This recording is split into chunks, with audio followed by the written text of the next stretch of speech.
السلام علیکم ورحمۃ اللہ. لا حول ولا قوة الا باللہ. حسبنا اللہ ونعم الوکیل. یا حی یا قیوم برحمتک استغیث. لا الہ الا انت سبحانک انی کنت من الظالمین. ربنا آتنا من لدنک رحمة وهيئ لنا من امرنا رشدا. اللهم صل على محمد وعلى آل محمد وأصحاب محمد وأزواج محمد وأمة محمد أجمعين إلى يوم الدين آمين. الحمد لله رب العالمين والصلاة والسلام على سيد الأنبياء والمرسلين وعلى آله وأصحابه أجمعين إلى يوم الدين. الحمد للہ آج 31 مارچ 2024 کو سنڈے کے دن بمطابق 20 رمضان المبارک 1445 ہجری میں ہمارا یہ پبلک سیشن نمبر 140 نمبر ہوگا انشاءاللہ تعالی. آپ کے سوالات یہ ریئل ٹائم پرچیوں کی شکل میں میرے پاس آ چکے ہیں. انشاءاللہ میں انہیں بعد میں ڈسکس کروں گا. پہلے کرنٹ افیئر کے طور پر 2 ایشوز ڈسکس کرنے ہیں. ان میں سے پہلا ایشو جو آج کل پوری دنیا میں ایک ہاٹ ٹاپک بنا ہوا ہے، اسرائیل کے حوالے سے. جو کچھ عرصہ پہلے انہوں نے 5 ریڈ کلر کے ریڈ ہائفر، جن کو نام دے رہے ہیں، ریڈ ہائفر انگلش میں کہا جاتا ہے. ہائفر کا ورڈ گائے کے لیے بولا جاتا ہے، اور ایسی گائے کے جس کو کبھی بھی کھیتی باڑی کے لیے یوز نہ کیا جائے، کبھی اس کا دودھ نہ دھویا جائے، اور اس طریقے سے یعنی وہ بالکل جوان ہو. ان کی جو اپنی شریعت ہے ٹیمپرڈ فارم میں، اس کے تحت کم از کم اس کی عمر 3 سال ہوگی تو وہ اس کی قربانی کریں گے، اور وہ اپریل 2024 کے اندر اس کی عمر 3 سال ہو جائے گی سب کی. امریکہ سے انہوں نے یہ 5 خریدی تھی $5 لاکھ کے عوض. ہر ایک کی قیمت $1 لاکھ ہے. اب وہاں سے ویسے امپورٹ کرنے کے اوپر پابندی ہے اس طرح کے جانور، وہ انہیں پیٹس کی فارم میں لانے پڑے ہیں. اس ایشو کو اٹھایا TRT چینل جو ہے ٹرکی والوں کا، ترکیے کا، سب سے پہلے انہوں نے اٹھایا، اور اس کے بعد پھر آپ نے دیکھا ہے کہ پوری دنیا میں مسلمان سپیکرز اس کے اوپر مختلف ویلاگز بنا رہے ہیں، مختلف ویڈیوز ریکارڈ کروا رہے ہیں، مختلف چینلز کے اوپر اس کے حوالے سے ڈسکشن ہو رہی ہے. حالانکہ اس میں سے کچھ بھی نہیں نکلنا، نہ تو ہماری مرضی سے کچھ ہونا ہے اور نہ ان کی مرضی سے کچھ ہونا ہے. لوگ ڈرے بیٹھے ہیں. وہ لوگ جن کا ایمان قرآن کے اوپر تھا، وہ یہودیوں کی ایکٹیویٹی کی وجہ سے پریشان ہے کہ کہیں دجال ہی نہ نکل آئے. دجال کو نہ کوئی مسلمان نکال سکتا ہے، نہ کوئی یہودی نکال سکتا ہے. قرآن و سنت کی روشنی میں جتنی چیزیں ہمارے سامنے موجود ہیں، اس میں تو ابھی دور دور تک کوئی ایسی صورتحال نظر نہیں آ رہی. رہا مسلمانوں کا ایشو، تو وہ تو مسلمانوں پہ جب بھی کبھی کوئی مشکل وقت آئے تو وہ امام مہدی کے آنے کا انتظار کرنا شروع کر دیتے ہیں، اور دجال کے نکلنے سے متعلق خبریں دینا شروع کر دیتے ہیں. اس سے زیادہ مشکل وقت مسلمانوں پہ تاتاریوں کی شکل میں آیا تھا، اور وہ اتنا بڑا فتنہ تھا کہ اس کے آگے کوئی بند نہیں باندھ سکا، تا وقت کہ اللہ تعالیٰ نے اسے کمزور کیا، اور پھر انہی میں سے لوگوں نے اسلام بھی قبول کیا. اس وقت جو کچھ مسلمانوں کے ساتھ ہوا، آج کل تو جو ہو رہا ہے یہ اس کا عشر عشیر بھی نہیں ہے. اس وقت بھی لوگوں نے یہی کنکلوڈ کیا کہ بس امت ختم کے ختم. 8 سے 100 سال پہلے تک آپ دنیا میں کوئی مسلمان ملک دکھا سکتے تھے جو آزادی کے طور پر زندگی گزار رہا ہو. آج پھر سے 60 اسلامک ملک موجود ہیں الحمدللہ. جب سے یہ ورلڈ وار 2 کے بعد امپائرز کا سلسلہ ختم ہوا ہے، اگرچہ مسلمانوں کو آزادی مل گئی ہے، لیکن یہ یاد رکھیے گا کہ اوور آل حکمران دنیا کے وہی الائیڈ فورسز ہیں جنہوں نے ورلڈ وار 2 کے اندر کامیابی حاصل کی تھی. لیکن اس دفعہ ورلڈ آرڈر چینج ہو گیا. پہلے تو جو بھی قبضہ کرتا تھا دوسرے کے ملک کے اوپر، وہ اس پہ براہ راست حکومت کرتا تھا.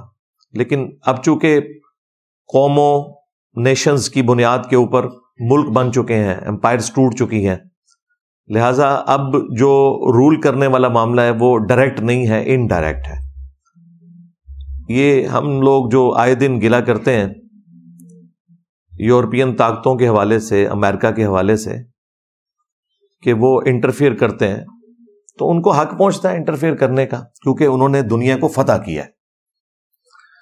اور اس دفعہ چونکہ فتح کر کے انہوں نے ملک ہمارے حوالے کیے اور صرف حکمرانوں کو قابو کیا، اس لیے ہمیں لگتا ہے کہ ہمیں آزادی ملی ہوئی ہے. اس وقت حکومت انہی کے پاس ہے جنہوں نے دوسری جنگ عظیم کے اندر پوری دنیا کو شکست دی. سلطنت عثمانیہ جنگ عظیم اول میں ختم ہوئی، اور کوئی تھوڑی بہت رمق تھی تو ورلڈ وار 2 کے بعد وہ بھی ختم ہوگی مسلمانوں کی.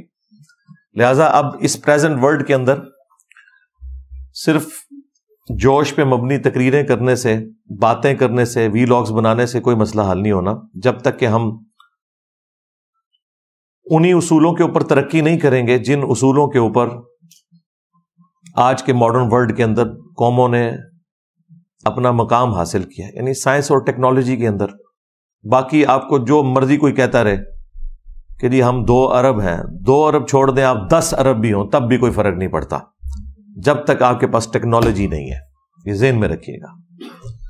میں بار بار ایک مثال دیتا ہوں، لوگوں کو بری لگتی ہے، آج میں نام لیے بغیر مثال دے دیتا ہوں. مسلمانوں کے بڑے جنگی لیڈروں میں سے کوئی پرانا لیڈر، اس جیسے 1000 لوگ بھی آج اگر میدان جنگ میں اتر آئیں تو ایک یہودی کلاشن کوف کے ساتھ، یہ بھی اب خیر پرانا انسٹرومنٹ ہو گیا ہے، اب تو اس سے جدید اسلحے آ چکے ہیں، وہ سامنے سے آئے تو کوئی اس ایک کا مقابلہ نہیں کر سکتا، سیدھی سی بات ہے. اور جو سب سے بڑا ایشو اس وقت مسلمانوں کے ساتھ ہے وہ ایئر سٹرائکس والا ایشو ہے. ہمارے پاس فضائیہ کی جو طاقت ہے یہ بہت کمزور ہے ایز کمپیئر ٹو امریکہ کے اور یورپ کے، اور یہی وجہ ہے کہ طالبان کو 20 سال لگے ہیں، ابھی بھی انہوں نے کوئی امریکنز کو شکست نہیں دی ہے. امریکہ خود چھوڑ کے چلا گیا افغانستان، کیونکہ انہیں ایک بھاری ایک خرچہ کرنا پڑ رہا تھا. ادروائز اگر اب بھی وہ چاہتے تو سسٹین کرتے.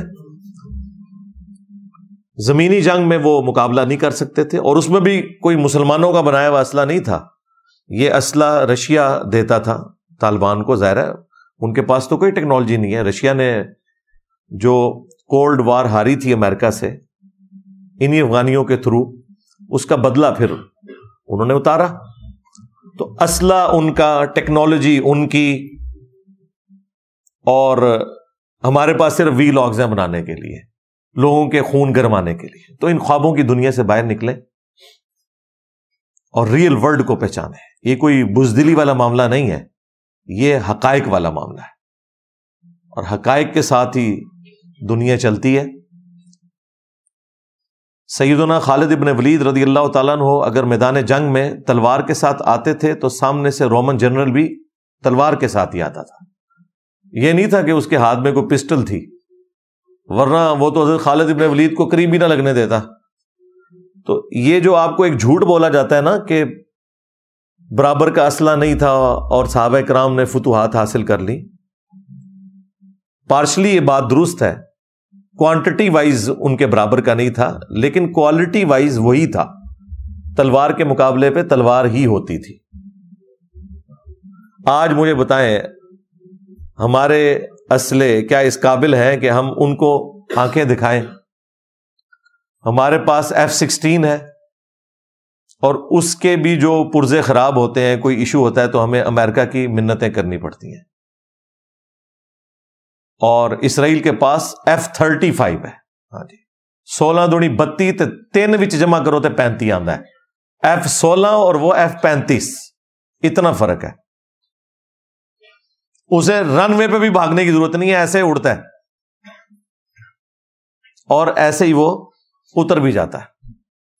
اور یہ تو میں نے آپ کو ایک چیز بتائی ہے، اور کافی ساری چیزیں ہیں، اور اسرائیل نے ثابت کیا ہے 67 میں اس نے پوری عرب دنیا کو شکست دی ہے. اس کے بعد سے بھی جو صورتحال ہے وہ آپ کے سامنے ہے. تو اس وقت یورپ اور امریکہ اسرائیل کی پشت کے اوپر کھڑے ہوئے، اور ہمارے معاملات صرف دعاؤں تک ہی ہو سکتے ہیں، یا زیادہ سے زیادہ ہم کوئی مذمتی قرارداد پیش کر سکتے ہیں. باقی یہ کہنا کہ ہم 2 ارب ہیں، ہم یہ کر دیں گے، ہم وہ کر دیں گے، یہ ساری باتیں ہم 7 اکتوبر کو بھی سن رہے تھے، اور اینڈ رزلٹ آپ کے سامنے ہے. میں نے پہلے دن ہی کہہ دیا تھا کہ اب اسرائیل اس معاملے کو فنش کرے گا بالکل. اور لوگ کہہ رہے تھے جی آپ دیکھیں گے یہ ہو جائے گا، وہ ہو جائے گا. میں نے کہا تھا یار خوابوں کی دنیا سے باہر نکلو. ٹھیک ہے آپ نے ڈالرز بنا لیے ہیں اس طرح کے ویلاگز بنا کے، لوگوں کا خون بھی گرما لیا، نوجوان نسل کے مینٹل ماڈل بھی بدلنے کی کوشش کی، اس میں سے کچھ نہیں نکلے گا. یہ صرف علمی شہوت ہے، ویڈیوز میں پوری کریں، ڈسکشن میں پوری کریں، اس میں سے نکلنا کچھ بھی نہیں ہے. ہاں بالکل ذہن میں رکھیے گا. جس طرح ہمارا یہ دعویٰ ہے کہ آج تک جتنی بھی اسلامک آرگنائزیشنز آئی ہیں جنہوں نے دعوت و تبلیغ کا کام کیا ہے، انہوں نے اصل مرض کو نہیں پکڑا، یا خلافت موومنٹ جو ہے انہوں نے اصل مرض کو نہیں پکڑا، اور وہ یہ تھا کہ مسلمانوں کی اکثریت ان عقائد اور نظریات کے اوپر ہے جو صراحتاً قرآن و سنت کے منافی ہیں. جب تک آپ ان کے عقائد درست نہیں کرتے ان کے اوپر اسلامی نظام کا فائدہ ہی نہیں، کیونکہ وہ تو اس اسلام کو مانتے ہی نہیں جو قرآن و سنت میں لکھا ہے. وہ تو صوفیاء کے اسلام کو مانتے ہیں، وہ تو بزرگوں کے اسلام کو مانتے ہیں. ان کے تحت تو ہر بزرگ کا مزار بننا چاہیے، قرآن و سنت کے تحت تو مزارات ہونے نہیں چاہیے. اب مجھے بتائیں اتنا بڑا جب کنفلکٹ آئے گا تو کیا اسلامک سزائیں ان کے اوپر نافذ ہوں گی، کیا اسلامک نظام ہوگا؟ خیر یہ الگ سے ٹاپک ہے، یہ ٹاپک نہیں تھا. ٹاپک وہی جو 5 گائے خریدی ہیں انہوں نے، جس کی وجہ سے مسلمان پریشان ہے کہ پتہ نہیں اب ان کا مسایہ نکل آئے گا، اینٹی کرائسٹ، مسیح الدجال، جھوٹا دجال. وہ بھی مسایہ ہے، وہ جھوٹا مسایہ ہے، اور ہم عیسیٰ مسیح کے ماننے والے ہیں جو کہ سچے مسیح ہیں. اس حوالے سے آپ نے مختلف ٹی وی چینلز کے اوپر بھی آج کل رمضان نشریات کے اندر بھی پروگرام دیکھے ہوں گے، خصوصاً آج کل وہ سما ٹی وی کے اوپر ہمارے جو ساحل ادیم بھائی ہیں وہ بھی انہی ٹاپکس کے اوپر گفتگو کر رہے ہیں. سامنے لا کے انہوں نے ایک بریلویوں کے مفتی صاحب بٹھائے ہوئے ہیں، مفتی سخاوت صاحب، اور ان کا کام یہ ہے کہ جو ساحل صاحب نے بات کرنی ہے اس کے اپوزٹ کوئی بات کرنی ہے تاکہ اسے کاؤنٹر کیا جائے. اور ایک ساتھ ڈمی میوزیم سے ایک عربی بھی بیٹھے ہوتے ہیں جو بس ایسے ایسے کرتے رہتے ہیں. 1-2 دفعہ میں نے ان کو بولتے ہوئے دیکھا یا دعا کرواتے ہوئے، باقی وہ مسکراتے ہیں اور ایسے ایسے کرتے ہیں. ان کا اتنا ہی کام ہے. اب یہ جو ٹاپک آج کل ڈسکس ہو رہا ہے ٹی وی کے اوپر، اس میں کوئی شک نہیں کہ بنی اسرائیل کی جو ہسٹری ہے اس کے حوالے سے ساحل ادیم صاحب کی کمپیٹنسی ہے، انہیں پتہ ہے. چند ایک معاملات میں ہمیں ان سے اختلاف ہے، لیکن اوورآل اس حوالے سے ان کا جو نالج ہے وہ ایکسٹرا آرڈنری ہے. اور ظاہر ہے علماء کو تو ان چیزوں کا پتہ ہی نہیں ہے کہ یہ فرسٹ ٹیمپل کون سا تھا، سیکنڈ کون سا تھا، کس طریقے سے یہ سارے کے سارے معاملات ہوئے. حالانکہ قرآن حکیم میں ان ساری چیزوں کا ذکر موجود ہے. سورہ بنی اسرائیل کے پہلے رکوع کے اندر اللہ تعالیٰ نے بنی اسرائیل کے اوپر جو 2 عروج اور 2 زوال آئے ان کا ذکر کیا ہے کہ کس طریقے سے اللہ تعالیٰ نے کافروں کے ذریعے ان کی پٹائی کروائی. پہلی دفعہ جو ٹیمپل انہوں نے تعمیر کیا تھا وہ نیبوکیڈ نظر کے ذریعے تباہ و برباد ہوا، جو 1,33,000 یہودیوں کو ایک دن میں اس نے قتل کیا، اور اتنے ہی یہودیوں کو وہ قیدی بنا کر بیبلونیا میں، بابل میں لے گیا. اور اللہ تعالیٰ کا پھر کرنا ہوا، ذوالقرنین بادشاہ سامنے آئے اور انہوں نے اس کو شکست دی اور یہودیوں کو آزادی مل گئی، اور یہودی دوبارہ شام کی سرزمین میں آئے اور دوبارہ سے انہوں نے ہیکل سلیمانی کو تعمیر کیا. پھر اللہ تعالیٰ نے انہیں ایک عروج دیا، لیکن پھر وہی وقت گزرنے کے ساتھ ان میں شرکیہ عقائد اور نظریات آنا شروع ہو گئے، دنیا کی محبت گھر کر گئی. پھر اللہ تعالیٰ کی طرف سے دوسرا عذاب کا کوڑا پڑا. یہ ساری تفصیل سورہ بنی اسرائیل کے بالکل سٹارٹ میں ہے. اور ٹائٹس نے 70 عیسوی کے اندر، یعنی حضرت عیسیٰ علیہ السلام کے اٹھائے جانے کے آلموسٹ 40 سال کے بعد یروشلم کے اوپر حملہ کیا اور اینٹ سے اینٹ بجا کے رکھ دی. حالانکہ وہ کافر تھا رومن جنرل ٹائٹس، لیکن اللہ تعالیٰ نے قرآن میں فرمایا کہ ہم نے اپنے سخت لڑائی لڑنے والے بندے تم پر مسلط کیے تاکہ بیت المقدس کی اینٹ سے اینٹ بجا دیں، اور جو چیز وہ دیکھیں اسے سلامت نہ چھوڑیں. اب دیکھیں کافروں کو اللہ تعالیٰ اپنی طرف منسوب کر رہا ہے. ہماری امت کے ساتھ بھی 2 دفعہ یہ ہو چکا ہے. پہلی دفعہ منگولوں کے ذریعے اور دوسری دفعہ جو ہے وہ یورپین پاورز کے ذریعے. وہاں پہ بھی پہلی جو قوت تھی وہ مشرق سے آئی، نیبوکیڈ نظر، اور دوسری مغرب سے. یہاں پہ بھی پہلی قوت جو ہے منگولوں کی فارم میں تاتاریوں کی شکل میں مشرق سے، اور مغربی قوتیں آئیں. کہیں پر فرینچ نے قبضہ کر لیا، اور سب سے بڑی آپ کو پتہ ہے انسانی ہسٹری کی امپائر، برٹش امپائر، جس میں سورج بھی غروب نہیں ہوتا تھا، آسٹریلیا سے لے کے افریقہ تک. یہ تو اللہ کا شکر ہے کہ سیکنڈ ورلڈ وار کے بعد گریٹ برٹن اتنی کمزور ہو گئی ہٹلر کے ساتھ لڑنے کی وجہ سے کہ اس شر میں سے یہ خیر نکلا کہ جزوی آزادی ہمیں مل گئی اور ہمارے ملک بن گئے. لیکن چونکہ فاتح وہ ہیں، اوورال رول انہی کا ہے اس وقت. یعنی میری خواہش کے اوپر نہیں ہے، میں آپ کو ریئلٹی بتا رہا ہوں. ہو سکتا ہے لوگ کہیں کہ جی یہ بڑا خوش ہے، میں آپ کو ریئلٹی بتا رہا ہوں. خیر، دوسری دفعہ جب ٹائٹس نے حملہ کیا تو 70 عیسوی کے اندر اس نے جب ہیکل سلیمانی کو گرایا تو ایک دیوار بس صرف سلامت رہ گئی، جو ویلنگ وال آپ دیکھتے ہیں جس کے سامنے وہ تورات پڑھ رہے ہوتے ہیں یوں کر کے یہودی. دیوار گریا کہا جاتا ہے، اس کے سامنے آہ و بکا کرتے ہیں، اللہ تعالیٰ سے دعائیں مانگتے ہیں. اور باقی وہ سارے کا سارا ہیکل سلیمانی جو ہے وہ تباہ و برباد ہو چکا ہے، اور اسی کو دوبارہ وہ تعمیر کرنے کی خواہش رکھتے ہیں. عرصہ دراز سے اسی کے لیے زائنسٹ موومنٹ چلی، اور پھر پہلی جنگ عظیم کے بعد بالفور ڈکلیریشن ہو گئی، اور الٹیمیٹلی 1948 میں اسرائیل قائم ہو گیا، اور 1961 میں اس نے عرب دنیا کو شکست دے کے اپنی باؤنڈریز کو بڑھا لیا. تو یہ ساری کی ساری ہسٹری ہے جو میں نے مختلف ویڈیوز کے اندر ڈسکس کی ہے.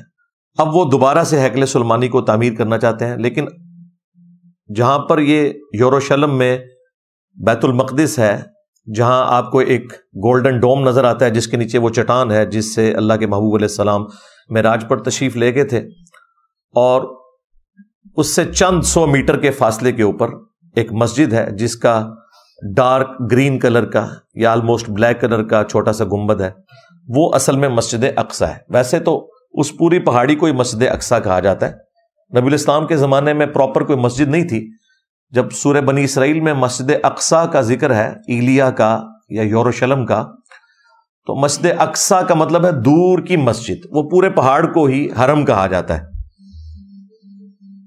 جس طریقے سے بیت اللہ شریف صرف جہاں ہم طواف کر رہے ہیں مطاف، وہ حرم نہیں ہے، پوری مکے کی سرزمین حرم ہے. مدینہ شریف کی بھی 2 پہاڑیوں کے درمیان جو پوری سرزمین ہے وہ حرم ہے، اور تیسرا حرم مسلمانوں کے لیے یہ بیت المقدس ہے.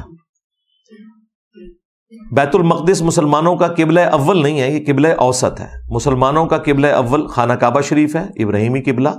بنی اسرائیل کے لیے بیت المقدس اللہ تعالیٰ نے مقرر فرمایا تھا، اور بخاری مسلم میں آیا کہ نبی الاسلام نے بھی 17 مہینے تک جب مدینہ شریف ہجرت کی تو اسی کی طرف رخ کر کے نماز پڑھی ایک کامن ٹرم کے طور پر، اور پھر دوبارہ سے آپ علیہ السلام کی خواہش پہ سورۃ البقرہ میں وہ 2 رکوع نازل ہوئے تحویل قبلہ کے، اور واپس ابراہیمی قبلہ ہو گیا. لہٰذا یہ یاد رکھیے گا، یہ غلط العام ہے کہ ہمارا قبلہ اول جو ہے وہ قبلہ اوسط ہے. قبلہ اول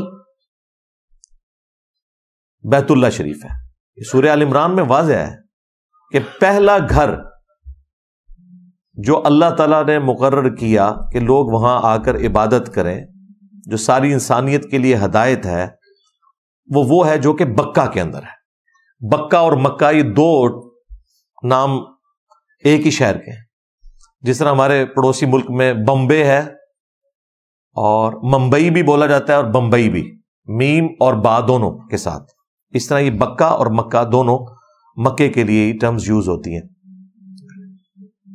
اور بخاری مسلم میں بھی موجود ہے، نبی علیہ السلام نے کہا سب سے پہلا گھر جو تعمیر کیا گیا وہ بیت اللہ شریف ہے، اور اس کے بعد پھر فرمایا بیت المقدس، جسے مسجد ایلیا بھی کہا جاتا ہے، مسجد اقصیٰ بھی کہا جاتا ہے، اور ان کے درمیان 40 سال کا وقفہ ہے.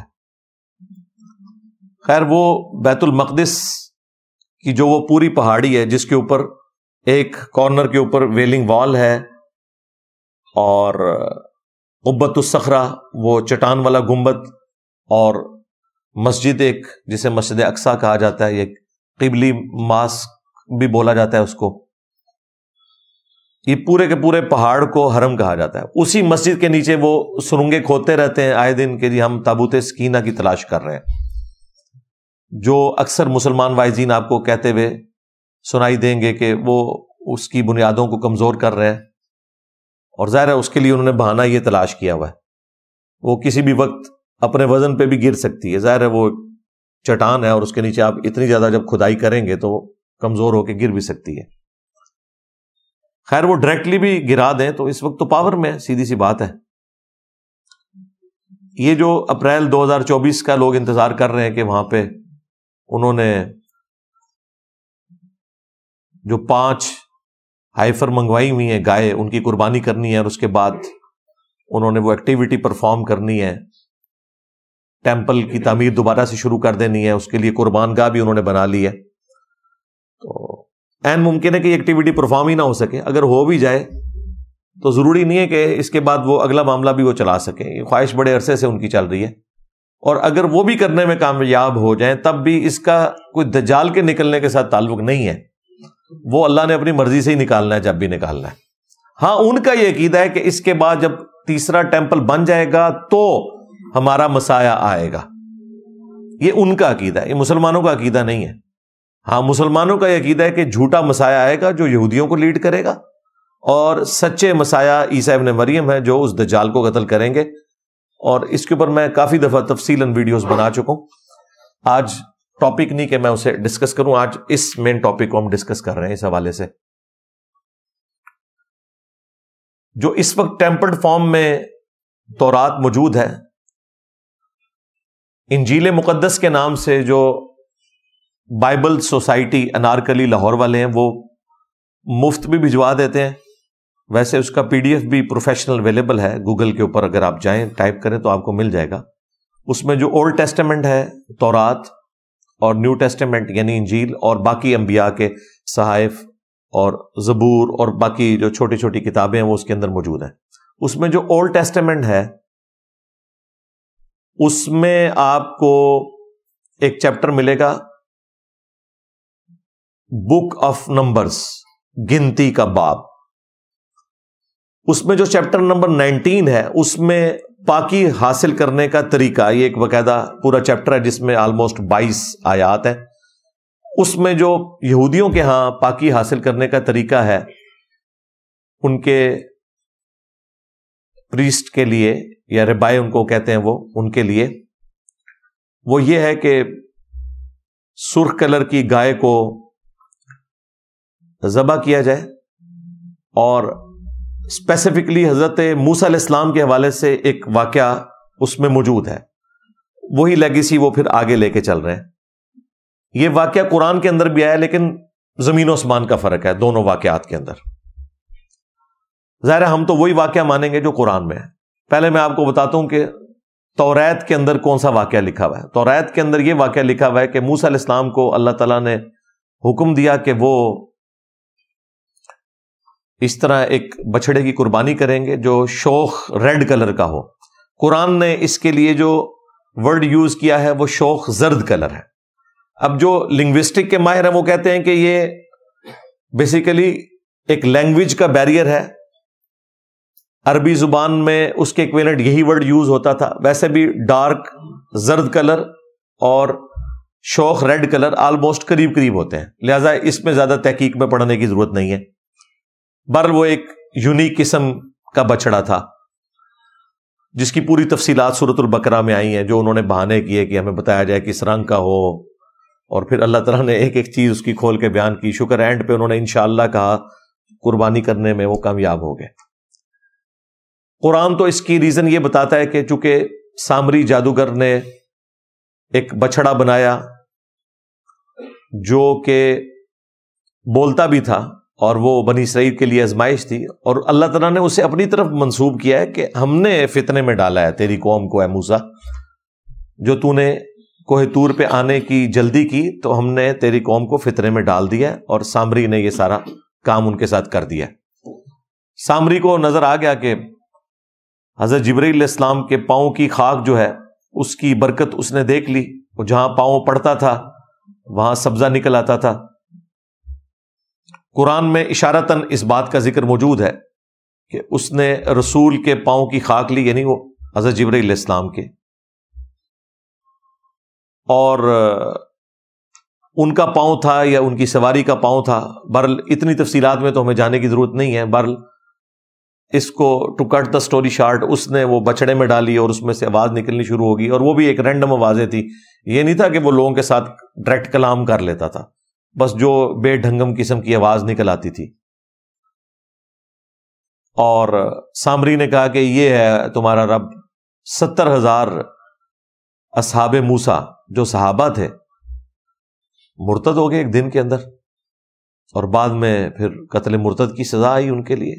توریت میں بھی ذکر موجود ہے اور قرآن کے اندر بھی کہ اپنے اپنے قبیلے کے لوگ ان لوگوں کو قتل کریں جنہوں نے اس بچڑے کو رب مانا. اس کے ذریعے ان کی توبہ قبول ہوگی. پھر اس گائے کی محبت یا بچڑے کی محبت ان کے دل سے نکالنے کے لیے اللہ تعالیٰ نے حکم دیا کہ گائے کی قربانی کی جائے، اور اس پہ وہ بہانے بنا رہے تھے. اس کی ایک بظاہر ریزن بھی تھی. ایک اندھا قتل تھا جس کے قاتل کو ڈھونڈنا تھا. جب یہ قربانی ہو گئی تو قرآن میں آتا ہے کہ ہم نے کہا کہ اس گائے کا گوشت کا ٹکڑا اس مقتول کی لاش کے ساتھ ٹچ کرو تو وہ مردہ زندہ ہو جائے گا اور اپنے قاتل کا نام بتائے گا. وقتی طور پہ وہ زندہ ہوا، اور اس کے ذریعے اللہ تعالیٰ نے ان کا ایمان بھی مضبوط کیا کہ اللہ مردوں کو کیسے زندہ کرے گا، اور قاتل کا بھی پتہ چل گیا.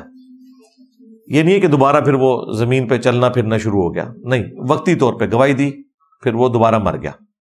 جس طرح کہ عیسیٰ ابن مریم بھی وقتی طور پہ مردوں کو زندہ کرتے تھے، دوبارہ وہ زندگی نہیں گزار رہے ہوتے تھے. یہ تو اللہ تعالیٰ کا رول ہے کہ جو دنیا میں ایک دفعہ آیا اور چلا گیا وہ دوبارہ دنیا میں نہیں آئے گا، موت کے ذریعے گیا. عیسیٰ ابن مریم چونکہ زندہ اٹھائے گئے اس لیے واپس آئیں گے. اس پہ بھی میری تفصیلی ویڈیو موجود ہے. تو اس قاتل کا بھی پتہ چل گیا اور اللہ تعالیٰ نے ایک معجزہ بھی دکھا دیا. قرآن میں تو یہ واقعہ، توریت کے اندر یہ ہے کہ موسیٰ علیہ السلام کو کہا گیا کہ آپ اس طرح بچڑے کی قربانی کریں، اور اس کو ذبح کرنے کا بڑا تفصیلی طریقہ ہے کہ اس میں اب واللہ عالم یہ اوریجنل ایسے ہی نازل ہوا تھا یا اس کو انہوں نے کس طریقے سے ٹیمپر کیا. کچھ چیزیں ٹھیک بھی ہوں گی، کچھ مکس کر دی ہیں. اس میں پھر اس کو آگ لگائی گئی.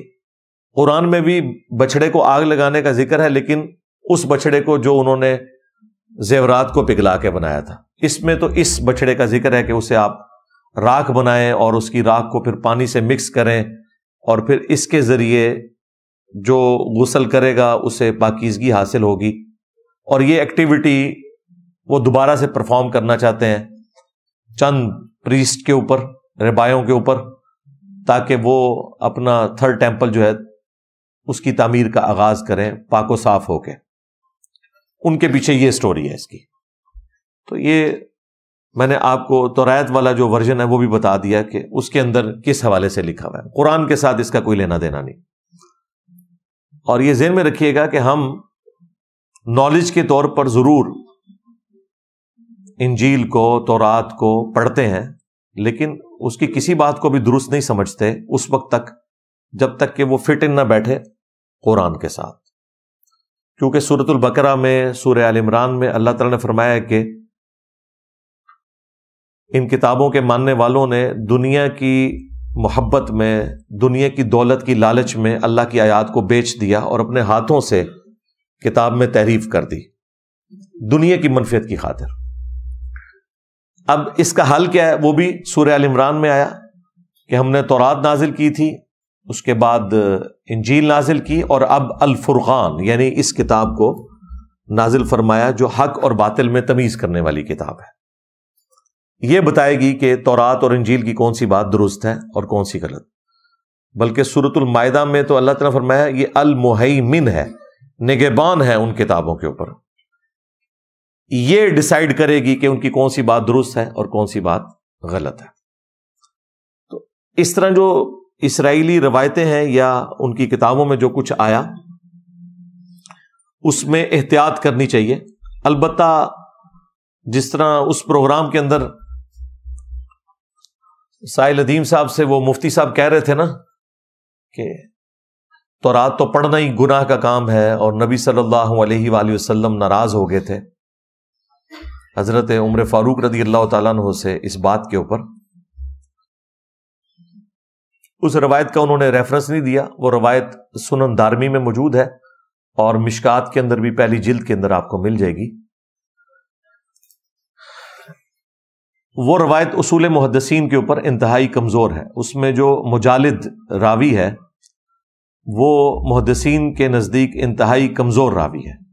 لہذا وہ روایت کے حضرت عمر فاروق تورات کے چند صفحے پڑھ رہے تھے تو نبی الاسلام ناراض ہوئے، اصول محدثین کے اوپر کمزور ہے.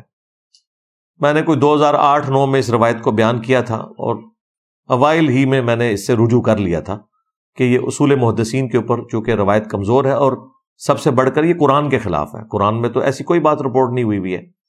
قرآن میں تو بالکل اس کے الٹ آیا ہے، بلکہ قرآن میں تو سیدھا آیا ہے، یہ بالکل الٹ ہے قرآن کے. وہ سورہ آل عمران کے اندر موجود ہے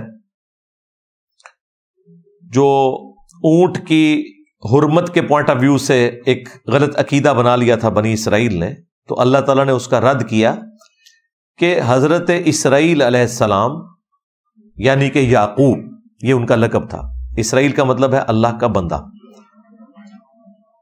یہ ان کی ذاتی ایک ناپسندیدگی تھی کہ وہ اونٹ کے گوشت کو پسند نہیں کرتے تھے.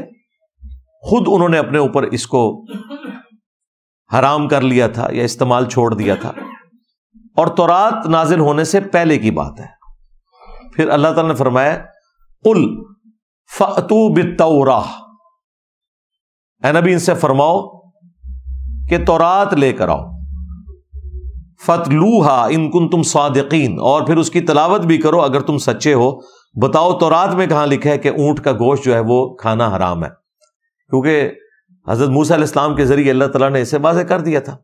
جب قرآن یہ کہہ رہا ہے کہ تورات لے کر آؤ، کئی مواقع پہ قرآن حکیم میں اس طرح کی آیات ہیں، تو ظاہر ہے قرآن جب خود مان رہا ہے کہ وہ ٹیمپرڈ کتابیں اور پھر یہ کہہ بھی رہا ہے کہ لے کر آؤ، تو اس کا مطلب ہے 100% ٹیمپرڈ نہیں ہے. جہاں تک توحید کا تعلق ہے آج بھی اس میں کوئی ایک آیت آپ ان ایمبیگوس نہیں دکھا سکتے جو شرک کی دعوت دیتی ہو، ٹیمپرڈ فارم میں بھی، تحریف شدہ ہو کر بھی.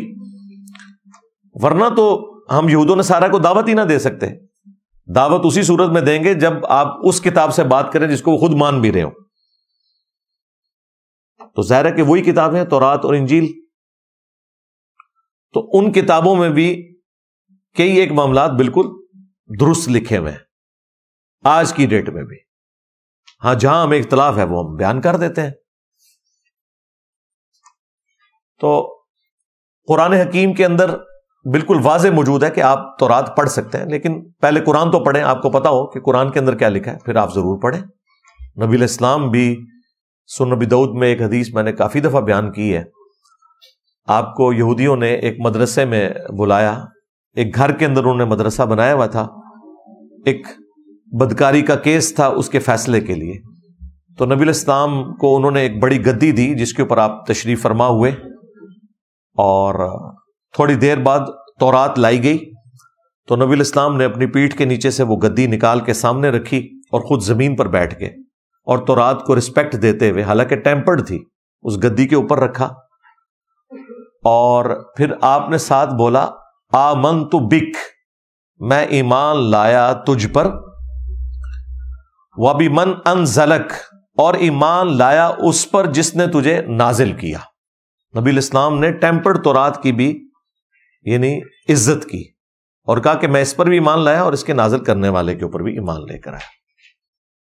تو یہ اس بات کا ثبوت ہے کہ آپ ان کتابوں سے استفادہ کر سکتے ہیں، لیکن وہی بات ہے کہ الٹیمیٹلی ڈیسیژن قرآن و سنت کریں گے۔ قرآن جو ہے ان کتابوں کے اوپر الفرقان بھی ہے، قرآن ان کتابوں کے اوپر المہیمن بھی ہے، نگہبان بھی ہے۔ اس چیز کا خیال رکھنا ضروری ہے، اور مسلمان جو بعض اوقات شوق رکھتے ہیں اس بات کا کہ وہ ان تعلیمات سے استفادہ کریں، انہیں میں ریکویسٹ کروں گا پہلے آپ قرآن و سنت پڑھ لیں، پھر آپ بالضرور اس طرح کی کتابوں کا بھی مطالعہ کریں۔ لیکن آپ نے قرآن و سنت تو پڑھا نہیں ہے، آپ بس ان کتابوں کے پیچھے پڑے ہوئے، تو یہ تو ظلم پر مبنی چیز ہے۔ اپنی اداؤں کے اوپر خود غور کرنا چاہیے۔ اچھا میرے بھائیوں،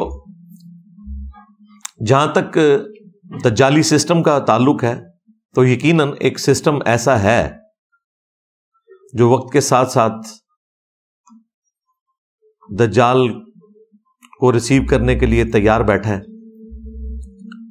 جس کی ایک آنکھ ہے مادے کی، روحانیت کی آنکھ اس نے بند کر لی ہے۔ لیکن یہ ساری باتیں اپنی جگہ، دجال ایک پرسنالٹی بھی ہے جس نے آنا ہے۔ اس حوالے سے واضح احادیث موجود ہیں، صحیح بخاری اور صحیح مسلم کے اندر کئی ایک احادیث ہیں دجال کے حوالے سے بھی، عیسیٰ ابن مریم کے نزول کے حوالے سے بھی۔ اگر آپ کو یہ ساری احادیث پڑھنے کا شوق ہے تو مشکات المصابیح، جسے میں نے انسائکلوپیڈیا آف حدیث ڈکلیئر کیا ہے، اس کی 3 جلد کے اندر کمبائنڈ فارم میں آپ کو یہ ساری احادیث مل جائیں گی۔ اور اس حوالے سے سب سے زیادہ کام جو کیا ہے وہ امام مسلم نے کیا ہے۔ صحیح مسلم کے اندر بھی آپ کو 100 سے زیادہ احادیث ملیں گی ان تمام ٹاپکس کے اوپر، وہ آپ پڑھ لیں۔ مختلف ویڈیوز کے اندر میں نے ریکارڈ بھی کروایا، لیکن خود پڑھیں گے تو آپ کو ذرا زیادہ ایک اندازہ ہو جائے گا۔ مشکات کے اندر تو بخاری مسلم کے علاوہ باقی کتابوں سے بھی پیرلل میں انہوں نے روایتیں ڈال دی ہیں، اور نیچے حکم بھی لگے ہوئے ہیں صحیح اور ضعیف کے۔ بخاری اور مسلم دونوں میں یہ حدیث موجود ہے کہ اللہ کے محبوب صلی اللہ علیہ وآلہ وسلم نے فرمایا کہ قیامت کی 10 بڑی بڑی نشانیاں ہیں۔ ان 10 نشانیوں میں سے ایک نشانی جو ہے وہ دجال کا آنا ہے، اور عیسیٰ ابن مریم کا بھی دوبارہ دنیا میں آنا ہے۔ باقی نشانیاں دابت الارض کا نکلنا، سورج کا مغرب سے نکلنا، وہ آپ پڑھ لیں گے تو آپ کو اندازہ ہو جائے گا۔ بخاری اور مسلم میں ایک اور حدیث موجود ہے کہ نبی الاسلام نے فرمایا کہ اس ذات کی قسم جس کے قبضے قدرت میں میری جان ہے، عیسیٰ ابن مریم تم میں عادل حکمران کی حیثیت سے اتریں گے، صلیب کو توڑ دیں گے، خنزیر کو قتل کر دیں گے، جزیہ موقوف کر دیں گے، ہر طرف امن ہوگا۔ اور بخاری مسلم میں یہ بھی آیا کہ نبی الاسلام نے فرمایا کہ عیسیٰ ابن مریم جب تم میں اتریں گے تمہاری کیا شان ہوگی کہ وہ اللہ کے پیغمبر ہیں اور تمہارا امام تم میں سے ہوگا۔ جو امامت والا معاملہ ہوگا وہ امام محمد مہدی رضی اللہ تعالیٰ عنہ علیہ السلام امامت کروائیں گے عیسیٰ ابن مریم کی اجازت سے۔ پھر ایک اور حدیث ہے بخاری اور مسلم کے اندر، نبی صلی اللہ علیہ وآلہ وسلم نے فرمایا کہ دجال کے ماتھے کے اوپر کافر لکھا ہوگا، لیکن وہ کاف، فا اور را اس طرح ایبریویشن کے اندر لکھا ہوگا۔ اہل ایمان تو پڑھ لیں گے، پہچان لیں گے، باقی جن کی قسمت میں گمراہی لکھی ہے وہ اسے پہچان نہیں سکیں گے۔ آج بیان کرنا تو بڑا آسان ہے، لیکن جب وہ سامنے آئے گا پھر پتہ چلے گا. ہو سکتا ہے یہ لوگ تعویل کریں کہ یہ کافر نہیں لکھا ہوا، یہ کاف سے کشف ہے، فا سے فیض ہے اور را سے روحانیت ہے. ہاں، یہ تو جس بابے کو بھی وہ کرتب کرتے ہوئے دیکھتے ہیں نا اس کے سامنے گر پڑتے ہیں. جبکہ بخاری مسلم میں آئے کہ ایک مؤمن کھڑا ہوگا دجال کے مقابلے کے اوپر، وہ کہے گا تو دجال ہے، کیونکہ میرے نبی کی حدیث مجھے پہنچی ہے. وہ کہے گا دیکھو میں تو زمین سے سبزہ اگا رہا ہوں، آسمان سے بارش برسا رہا ہوں، اور تجھے بھی قتل کر کے تجھے زندہ کر لوں گا. وہ اسے قتل کرے گا، 2 ٹکڑے کر کے دوبارہ زندہ کر لے گا. اس سے بڑی تو کوئی چیز نہیں تھی نا. نبی الاسلام کہتے ہیں کہ پھر وہ اس سے کہے گا کہ مجھ پر ایمان لا. وہ کہے گا کہ تو دجال ہے، کیونکہ میرے نبی کی حدیث مجھے پہنچی ہے. اب مجھے بتائیں کہ یہ بابوں کا ماننے والا کوئی ہو سکتا ہے؟ اس نے تو کہنا ہے یہ تو عبد القادر جیلانی پارٹ 2 آ گیا. ہاں، وہ بھی ان کی طرف غلط بات منسوب ہے. انہوں نے کہیں کو مردہ نہیں زندہ کیا، ان بیچاروں کو تو پتہ ہی نہیں. ان کے تو فرشتوں کو بھی نہیں پتا ہوگا کہ ان کے ساتھ کیا کیا انہوں نے. یہ جو قرآن و سنت کے اوپر بات کرتے ہیں، یعنی وہ بابی نہیں ہوگا، کتابی ہوگا، کتابوں کا ماننے والا مسلم ہوگا، بابی مسلم نہیں ہوگا. پھر نبی اسلام کہتے ہیں کہ وہ دوبارہ قتل کرنے کی کوشش کرے گا تو وہ قادر نہیں ہوگا اس کے قتل کے اوپر. پھر وہ اسے اٹھا کے اپنی جہنم میں پھینک دے گا، جو اس کے ساتھ ایک جنت اور جہنم چل رہے ہوں گے. اب اس کی تفصیلات نہیں بتائے گی، لیکن ایکچولی وہ جا کے جنت میں نکلے گا، اور وہ اس وقت کا سب سے بہترین شہید ہوگا، سید الشہداء، کیونکہ اس نے کلمہ حق بلند کیا ہوگا.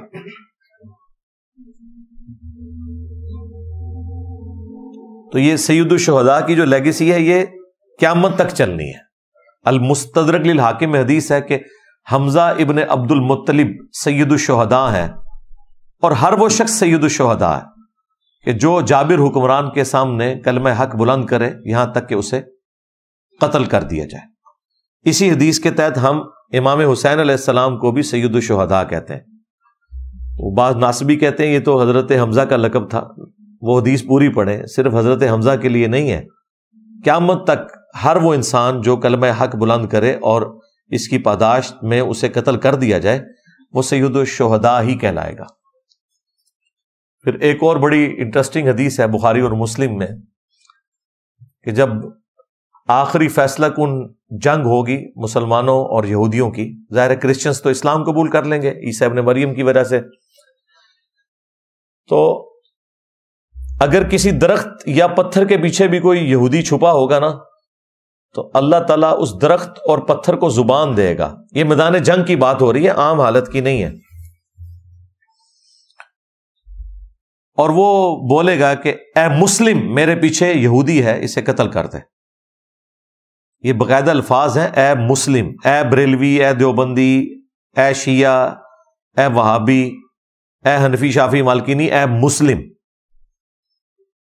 اس کا مطلب ہے کہ دجالی سسٹم کو جب دجال لیڈ کرے گا تو اس کے مقابلے پہ جو مسلم سسٹم ہے وہ بھی اپنی جڑ پکڑ چکا ہوگا، اس حوالے سے کہ لوگ ان فرقوں کی تفریق سے آزاد ہو چکے ہوں گے. ابھی تک تو ایسی صورتحال نہیں ہے، اس کے لیے کافی ٹائم چاہیے. بہرحال ایک معاملات تو سیدھے ہونے شروع ہو گئے ہیں اس پلیٹ فارم کی برکت سے. ورنہ آپ مجھے بتائیں کہ کٹر قسم کی بریلوی یا دیوبندی یا اہل حدیث مسجد میں آپ چلے جائیں اور وہ آپ سے پوچھیں آپ کون ہیں، آپ کہیں میں مسلم ہوں، تو آگے سے وہ یہ نہیں کہے گا کہ جی اچھا یہ مسلمان ہے، بڑی اچھی بات ہے. وہ کہے گا میں کافر ہوں. یعنی اتنا چڑیں گے. وہ کہیں گے نہیں بتاؤ اندر کیا ہو بیچ میں. جب تک آپ کوئی فرقے کا نام نہ لیں ان کی تسلی نہیں ہوتی.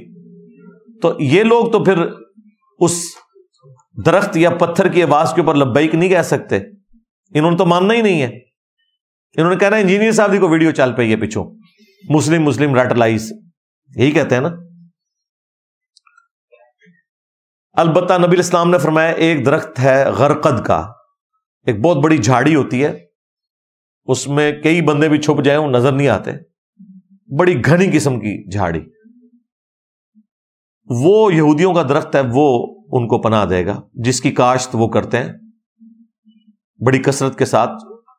اس کے پیچھے یہ ریزن بھی ہو سکتی ہے اور ٹیکنیکل ریزن بھی ہے، وہ ریگستان میں اتنی بڑی اور کوئی جھاڑی نہیں ہے جو اتنی سخت جان ہو جو اگ سکے، اس وجہ سے بھی۔ باقی تو مسلم شریف میں تفصیل کے ساتھ آیا ہے کہ مقام لد کے اوپر عیسیٰ ابن مریم قتل کریں گے دجال کو، وہ ان کے سانس سے پگھلے گا، اور اس کے بعد یاجوج ماجوج والا معاملہ ہوگا۔ الٹیمیٹلی ایک بڑی تفصیلات ہیں، میں صرف اس وقت ایک بلو پرنٹ کے طور پہ آپ کے سامنے رکھ رہا ہوں۔ اب ایسی صورتحال کے اندر ہم نے اس فتنے سے کیسے بچنا ہے، تو اس کے حوالے سے ایک تو وہ حدیث جو بخاری مسلم دونوں میں ہے کہ نبی علیہ السلام نے حکم دیا کہ ہر نماز کے تشہد میں 4 چیزوں کے اگینسٹ اللہ تعالیٰ کی پناہ آپ نے طلب کرنی ہے۔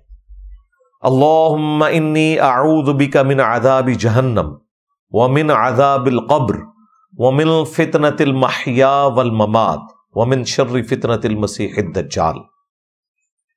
جہنم کے عذاب کے اگینسٹ، عذاب قبر کے اگینسٹ، زندگی اور موت کے فتنے کے اگینسٹ، یعنی جو آزمائشیں ہیں موت کے وقت یا زندگی میں، اور دجال کے فتنے کے اگینسٹ بھی اللہ کی پناہ طلب کرنا۔ تو یہ دعا آپ کو یاد ہونی چاہیے۔ نبی علیہ السلام اس دعا کو مانگنے کا حکم دیتے تھے تشہد کے اندر۔ باقی دعائیں بھی مانگیں جتنی آئی ہیں، وہ آپ کی مرضی، لیکن یہ دعا ضرور یاد کر کے مانگا کریں۔ پھر صحیح مسلم کے اندر 3 احادیث ہیں دجال کے فتنے سے بچنے کے حوالے سے۔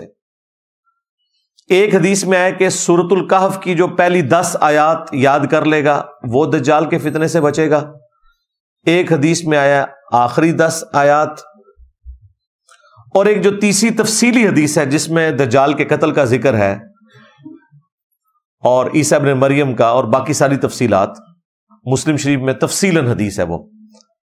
اس میں یہاں تک آیا کہ جب تم دجال کو سامنے پاؤ تو اس کے سامنے سورۃ الکہف کی ابتدائی آیات تلاوت کرنا، اللہ تعالیٰ تمہیں دجال کے فتنے سے بچا لے گا۔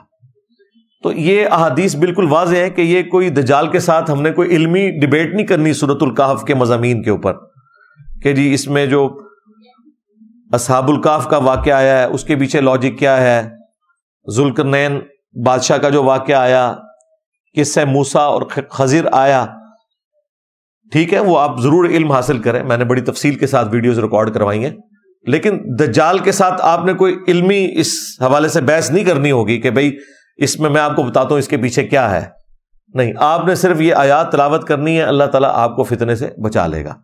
بھلے آپ کو ان آیات کا مفہوم نہ بھی پتا ہو، یہ وظیفے کے طور پر ہے۔ کوئی شخص یہ کہہ سکتا ہے کہ آیت الکرسی کا جسے معنی نہیں آتا تو آیت الکرسی پڑھنے سے اسے اس کی فضیلت حاصل نہیں ہوگی، جو صحیح بخاری میں آئی ہے کہ جو رات کو سونے سے پہلے آیت الکرسی پڑھ لے اللہ تعالیٰ صبح تک ایک فرشتہ اس کی حفاظت کے اوپر مامور کر دے گا۔ یہ بخاری میں حدیث موجود ہے۔